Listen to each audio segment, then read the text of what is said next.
right, people out there, you are watching Willis Media and Entertainment TV, your regular chit chat show that we normally bring to you. And today is a special day. We have a long way.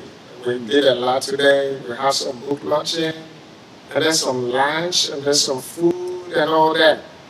And it's about time for me to talk to the doctor, the writer, who's a Ghanaian. I'm proud of you. Thank you. Thank you. I'm so proud of you. Thank you. So if we're talking about you being a doctor and also an actor, writing books, if I want to ask you your real name, can you please tell me My real name? your real name? Yeah, so it's Monica. I write under a pen name. Okay. So my pen name is Ajwafo. Adwafua? Yes, Oh, okay. Okay. Okay. That's it right there, right? correct. Okay, so what is it for? Is it a certificate or is it Yes, I was awarded a 2025 International Impact Book Awards. okay. So for these other categories: memoir, trauma and healing journeys, divorce for women and mothers. Oh, okay. So if somebody want to know you, can you please give us a brief something that people will know you properly? Yes, so as you stated before, I'm a first generation Ghanaian American, and I was born in Joliet, raised in Bolingbrook, Joliet? Illinois. Yes. Oh my gosh. Just around the corner, right? Yes, Silver Cross Hospital to be exact. Okay. So this is my hometown. This is my roots. I had to come and start the book launch here. I'm currently residing in Houston, Texas, though. Okay. So, and that's where most of the events in the story had transpired. Okay. Okay. So talking about your book, what inspired you for writing this book? So, despite everything that I've gone through, I've always wanted to write books. And my father inspired me to write books. He had taught me at a young age to have a love for books just as he does. My father has built libraries in our home, and as when we were children, he would tell me and my brothers, he would pay us $5, $10, depending on how thick the book was, after we would read it. And some of the books that he would tell us was his favorite was Charles Dickens' A Tale of Two Cities, Great Expectations, and Oliver Twist. Oh, okay. Okay. So how do you love Joliet, Bolingbrook, with Texas? Can you tell us the difference? Well, there's a big difference in just the way that the people are, or maybe I just have more of a connection with Illinois because all my roots are here. I'm pretty much a transplant in Houston, and they make they make it known that you're a transplant. I'm like, I've been here for 15 years now, but still, so I'm still connected. Oh, okay. So if I want to ask you this, how did you decide to share your story in this book? So I decided to share my story one day when I realized that things were not going to get better. Okay. After all the events happened, because I don't want to give too much detail of the book, I still want people to go out and read it. I thought that there would be a calm or a peace, but there wasn't. There continued to be aggression, there was reports, there were lawsuits, everything. So once I saw that, I said, it's time for me to break my silence. Oh, yeah. So you're a medical doctor, right? Yes, that's correct. I know you were surgeon, right? No, I started off in general surgery, but I transitioned to family practice. So why didn't you write something about medicine? You don't write something about health, some kind of stuff like that, but going to like writing a book about yourself and stuff like that. So I actually do have publications in medicine Okay. and just Oh, journal you have some? articles. Yes. Or some of the books already? No, not whole books, but just journal articles. Oh, okay. So I do, again, I've been writing in medical school. Some of the articles that I've written and also in residency were published in journals, but it's just small articles. It's still a lot of work. Sometimes it takes years of research, but as far as the memoir, that's more personal. Oh, okay. Okay. So talking about your book, what kind of what section or what column in your book do you really uh, like let's say something that touches you so much in the book? If you want to talk something about it. Oh, absolutely. It would have to be my mother's portion in the book. Oh, you have It's your mother's portion. yes, it's not So even so my. what about me? You don't have any portion about Oh me? my God, I'm sorry. Okay. Can you tell us a little bit about what about money? Yes, I allowed her to have a voice because she also went through it just as I had. I was not in it alone. All of the things that happened, the people around me were collateral damage and they hurt just as much as I was hurting. And so I wanted my mom to be able to give her voice and to also include it in my memoir for the world to know what her thoughts were behind it. Oh, okay. So right now, if somebody want to get into a book writing the first time, do you have any advice for that person? Something I wish that I would have done, and what I will do for my next book is I would advise them to do like a soft launch before their book comes out, not just focus on writing the book. I was not aware that there would be a lot of marketing and other things that would have to come after you write your book. So I would recommend doing like, teasers, letting people know that it's coming, even while you're writing the book. Not wait until it's done because you just get so excited and you want to get your story out there, whether it's fantasy, fiction, romance, whatever, children's books, whatever you want your genre, just let people know beforehand. So in case somebody want to know a little bit about the title of the book, yeah, what made you have that kind of title? So Did basically, somebody inspire you? Did somebody help you for the title? Did somebody help you? no, I came up with it on my own. I had several other titles that I was looking into. Something spoken silence. The other was Can You See Me? But Custody MD just really grabbed me when I came with it because I felt there's two physicians and we're fighting over our children. So that's how it came. And the logo is a gavel showing the justice system and the courtrooms and the fact that we had a trial for custody is part of the reason for me choosing that title. And so we have the two snakes intertwined around the gavel. It's not really the rod of, I think it's Alcephus. It's not really that, which is associated with health and medicine. It's actually the caduceus, and that's a little different. I think it's with the messenger, the god of the messengers for the Greek mythology. But either way, I wanted it still to be two snakes intertwined and the heads coming in as a heart because it shows the broken marriage, the divorce, and with snakes, it's about renewal, the shedding of the skin, rebirth. And so I feel like it wasn't just me getting destroyed by the system, but also the ex as well. But he didn't see that he was a pawn in the play. So that's why I just focused on the title, custody, and the. Yeah, so people out there, we're going to go for a quick break. And then whenever we come back, I'm going to ask my sister right here about this book, how proud does her daughter feel like? I'm going to ask you just shortly. No. So we're going for a quick break.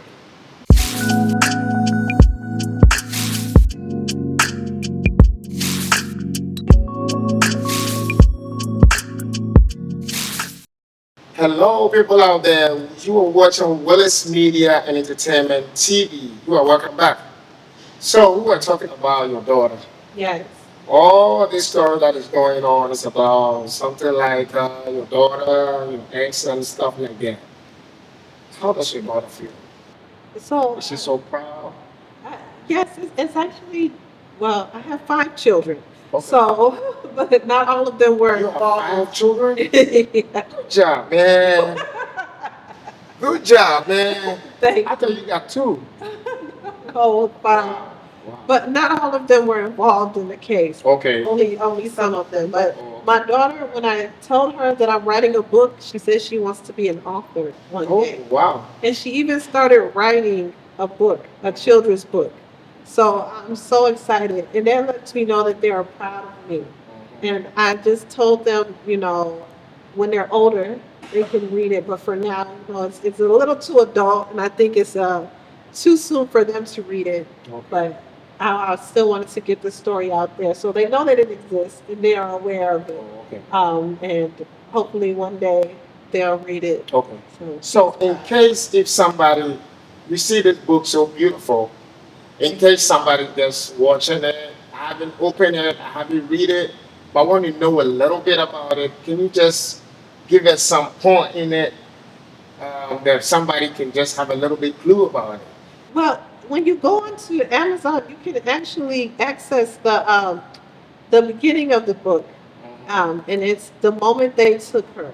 Okay. So this is readily available. I will share this with you, but silence follows devastation, not the peaceful kind, but the sort that settles deep in your bones when there's nothing left to scream because they've taken the one thing you've been fighting for all along. I stood there in that archaic courtroom, watching as my daughter, my baby, was led away. My breath caught in my throat, my heart pounding so loudly I was sure everyone could hear it.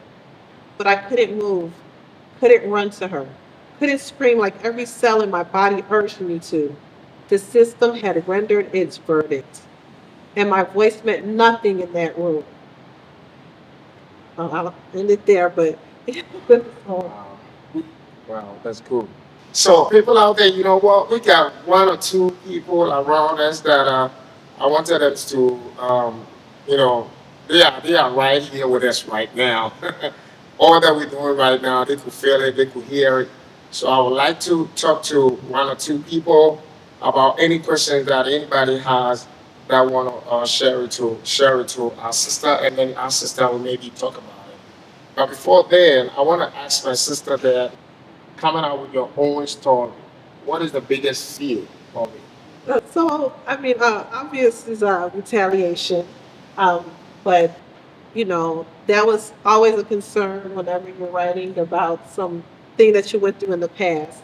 But the main thing that I was concerned about is being vulnerable and sharing my story.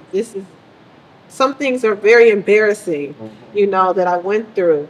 And so far, other women have read it and they said, yes, I've been a fool for love as well. Like, those kind of But it things. can be silent. Yes, exactly. That's the difference. They just don't say anything You because say anything? it's embarrassing. Yeah. You don't want people to know, like, yeah, this happened to me, and I still stayed in this relationship for so long. Um, Nobody wants to share that. It was hard for me to share, Yeah. but it was being vulnerable. That was the biggest fear. Okay. Okay. Thank you so much. So if somebody needs some, what store do we need to go online? Do we need to call you or stuff like that? Yeah. Of course, Amazon is the biggest book producer, so that's Okay. number one though. But it is also available in Barnes and Noble. It's available in I think it's called Lulu. It's also available on Bargain Books, Books a Million. So it's in several different venues and locations. Oh, okay. So Okay. So we got a couple of guys that want to ask some questions. So we're going to let them give us the questions, and then you answer the question for us. all right, let's see if I'm ready. All right, people out there, just stay tuned.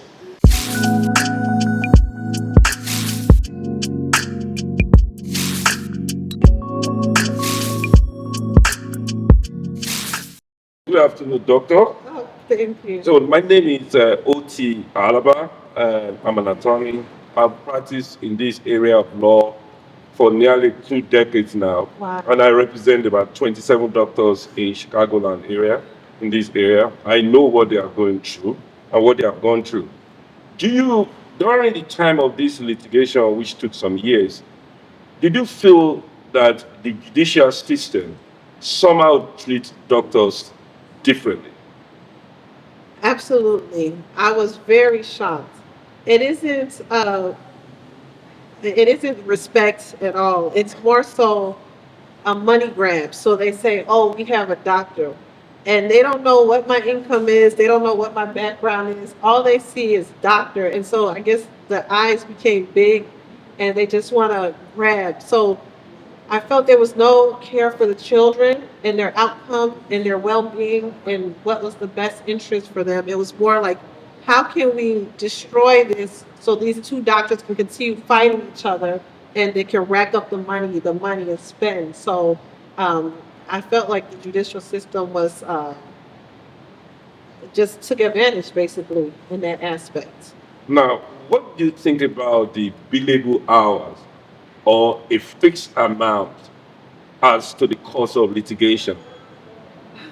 So I dealt with lawyers who also had, hourly. You pay them hourly, That's and then there was some that had one lump sum.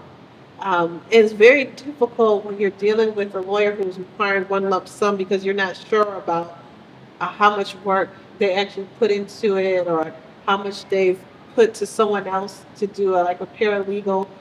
So that's a little, I don't want to say shady, but that was a little concerning um, because when it's billable hours, then they document every single thing that they did. And so you can actually see, okay, where is this going? Um, Which so one do you prefer? uh, Or would you have preferred the billable hours. the billable hours? Now, finally, during this litigation, was there a time you thought there was a light in the darkness that you've gone through? To be honest, I kind of already knew what the outcome was going to be because in the beginning of the divorce, I was told by my ex that I will take the children from you. And when he said it, I knew that it was true. I just didn't know when it was going to happen or how. And so that's where the book details and explains. So when it happened, I hate to say I didn't see there was going to be any light. But it did actually turn out in my favor because I was concerned that he would get complete, full, total custody and remove me from my children's lives forever. But that didn't happen. So there did end up being a light. But my husband tells me this, I'm a pessimist. I'm always seeing The negative. yes, yes. So actually, that's why I felt it was time to write the book because there was positivity. I'm still in my children's lives. It's 50-50. It's just now I'm no longer the custodial parent. He's the custodial parent. So there was a light. Then, one more question. Was there a time during the case you felt that you had two lawyers? That means the judge and the opposing counsel opposing you in the same case. Was there a time you felt like that? Oh, yes, when I was on the stand. So Texas is unique in that for divorce and for child custody, you can actually have a jury trial with 12 of your peers. That's not in Illinois. Yes, exactly. So when I was on the trial stand and the jury was there, I did feel that I was being attacked by both the judge and the lawyer at the same time. And so for optics, that doesn't look good to the jury. Exactly. So and it was almost as if, They were against you. yes, yes. So you turned out well for you. Thank you.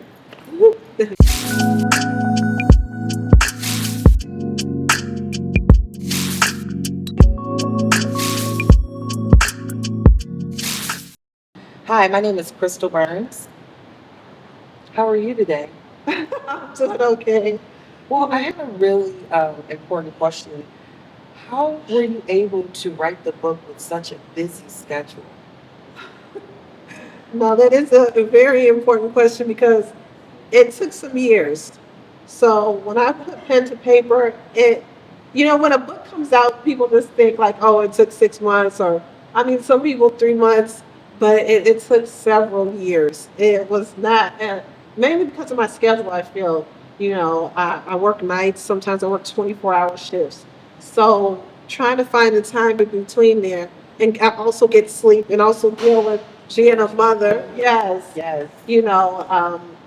So I wish, like, if I could have coordinated better, I could have came out with the book a little sooner, but it did take some time because of my busy schedule. But you gotta just do You it. just got to do it. So that's really encouraging to someone like myself who's busy to say, hey, you got to make time for the things that you want, and you were able to do that. Yes. So I'm like, really, congrats to you on that. Thank you. Thank you, sis. And thank you.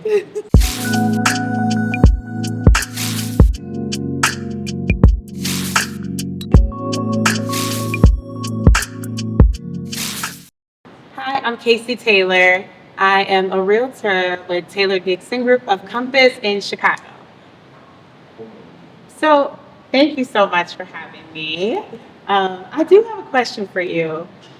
What, for someone that may be going through a similar situation, what do you want them to get from reading your book, whether it be lessons learned or even some type of inspiration? Yes, all of the above. I want women to know that they don't have to remain silent, even when things seem like there's like no end in sight. So that's what I was hoping in order to, get my story out there.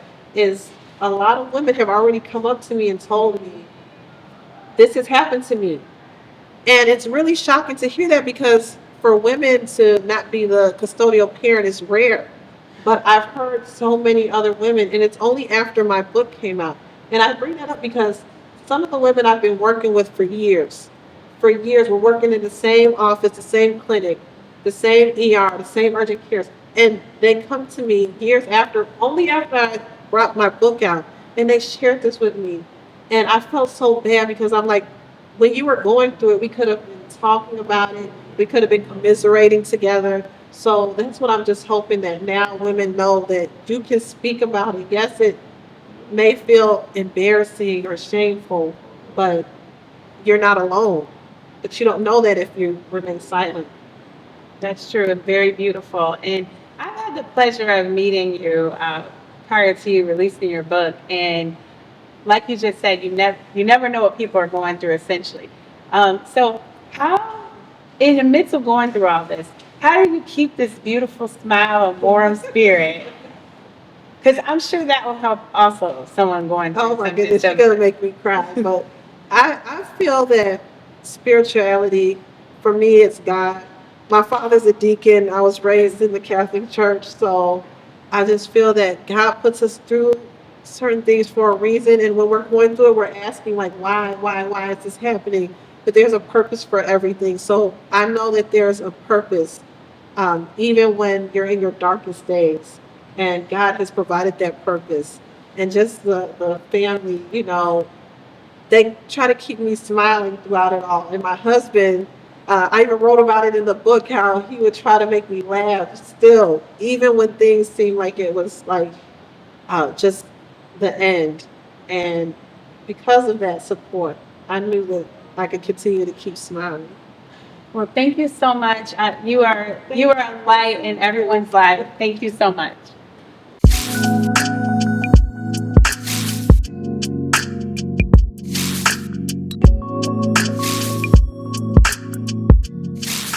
My name is Dr. Adoro Okeke.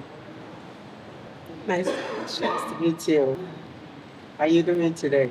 I'm doing okay. Yeah, I'm good. hanging in there. Very good, very good. So I was reading through your book, and I wanted to ask you, how was life like when you were going through the court system? So life was very hectic when I was going through the court system because I had to continue to work, of course. Um, Most of it happened during the pandemic. And so, essential workers, you remember that term. I didn't have a chance to work from home and be in a position. So it was very hectic having to deal with these court cases and having visitation with my children who I've never had a visitation with before. So that was very difficult. It was a chaotic situation. And when I look back, I'm just in shock that I was able to make it through. Okay, wow, that's amazing. So I went through a similar situation where having life and marital issues, Yeah. going through divorce. So I do understand what you mean. So it's very difficult to deal with. But So now let me ask you, how do you deal with your personal, like well-being, your feelings, and what did you do to help you navigate through, the feelings of sadness and, unhappiness? I know because I had to deal with a lot of that. And, when I heard people that went through divorce, I was wondering, I mean, how did they do it? Some people say you go through depression, you go through this and that. So my question to you now is, how did you deal with that? Because I see that you really, you know, um, did well in your book, looking at the narratives, so tell me, what did you do? Oh, I'm so sorry to hear that you also went through a No, divorce. thank you so Divorce much. is not easy. It's not easy. It takes a toll on you because you say I do, you mean it, and you're Yes, serious about it. It's not something to play around with. true. Both of our parents, my ex parents, have been married for 50 plus years. So it's not even something that we're familiar with. Right. So for it to happen to me, it was devastating. And it's not what I ever wanted. But I had to come up with something like meditation, of course, Bible reading, like I said, spirituality, even if you're not a Christian and you don't believe in God, whatever you can hold on to, whatever is your belief, just buy in that. Also, like, having family members and speaking about it. Holding it in is just too much. Too much. Yes, it just will bubble inside of you until you just explode. True. So I know that I had to tell someone, people who I confided in, and that's why having a network and the resources and people to speak with, is very helpful. Another major thing that I also do is I'm big on self-care, facials, Good. yes, Very getting the nails done, pedicure, so that just helps because you can be at a peace of calm Mhm. and just relax and just be pampered. So I will say, and massages. Okay, that's amazing. So I mean, what I do aligns with that too. So I think it matches. So so my last question is, I just want to go back to the courts. When you are going back and forth through the court system, because I read through some of the books you wrote. Was there a time when you had to smile or laugh at the judge's decision or whatever? Because what I heard is that they don't like that. So was there any time you had to do that? Yeah, I don't want to give away too much in the book, but there was a certain situation when I was getting a judgment rendered, and I just didn't understand the meaning behind it. I'll share one. One of it is the flights were being canceled Okay. for one of the major airlines. And it was during the time of COVID. And so pilots were not available, stewardess were not available. I mean, it was just difficult to catch a flight. So when the flight was canceled, they blamed me. And yes, and I was fined because the kids didn't arrive until a few days later. But I just found it illogical. And it's just like, I still to this day can't even try to figure out how is it that I was in control of the And they flight. didn't consider that? No, no. So there were situations where I truly didn't understand, but there was a purpose for it. Like I say, there's always a purpose for something. Oh wow! So anyway, well, congratulations on your books, and I wish you good luck. You're a very strong woman, and I can see that you have a lot in your hands in terms of your books. Yes. You're gonna do a lot more better. Thank you. I I wish you appreciate good luck. you. Thank you so Thank much. you. All right, nice to meet you. Likewise.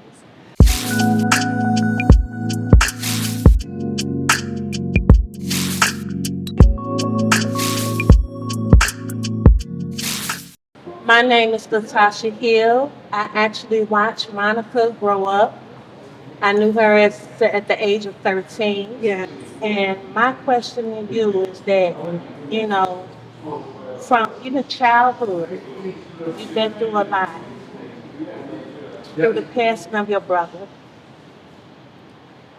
and coming to womanhood and being a mother and being a wife. Yes. At one point, at one point, as women, I feel that sometimes I don't feel like God is there. How did you understand that God was there at one point when you thought he probably wasn't? Whew. Like I was saying before, yes, there's times when you question God and you're like, why am I going through this? Why do my children have to be away from me? And I've never been away from my children. They've always been with me. And you do get to the point where you question God. But I know that He's kept me, despite all that I've been through, to this point in life. And He's never failed me. And because I knew that there was going to be a goal achieved, and the goal was to serve His purpose. Whether it was a goal of my own doing or my own thoughts or my own wishes, I should say. I knew that there was a goal that God wanted achieved. And whether it is for me to write this book and to get the word out there to help other women, it's almost like it was a sacrifice. And I wanted to be selfish and say, God, why do I have to sacrifice my children to get this out here? It had to be done. And And it was done yes, because we are the I am of the I am. We are the beginning and we are the end. And I love you. And you're beautiful and thank you, Natasha. Sunshine and rain. God bless you.